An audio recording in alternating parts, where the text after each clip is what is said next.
kuzimonga, kuzimonga lungu, kuzimonga chatuza wize pakaliti. Ndimadabwa, Ndimadabwa mbuye, Ndimadabwa odi mungo kala chete. Ndimadabwa, Ndimadabwa mbuye, Ndimadabwa azati suza pakaliti.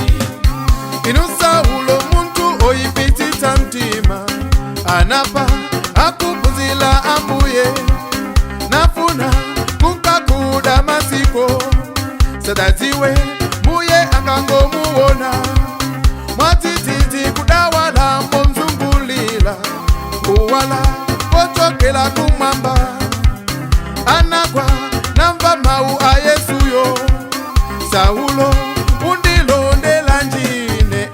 Kuzimonga, kuzimonga lungu, kuzimonga gamba kuta maji. Kuzimonga, kuzimonga lungu, kuzimonga chatuza wize pakaliti.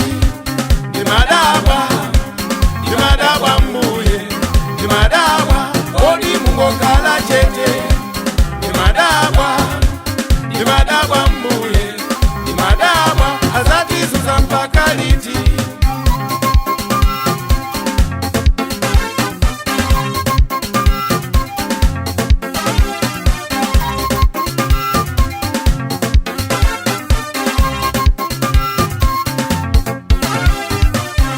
Inu hamende muzuza ana ambuye, muziwe muye watu samakona, akuhona zose zomwe mukuchitazo, mwazikundikila zose ife mwatilanda. Mudasiya kumbela antu a Mulungu, ndalama zakuteka ni makutu, komabe ine nkawandilibe, ndikudziwa sikulikuta nditayimba ine. Kuzimonga, kuzimonga lungu, kuzimonga gamba kuta maji.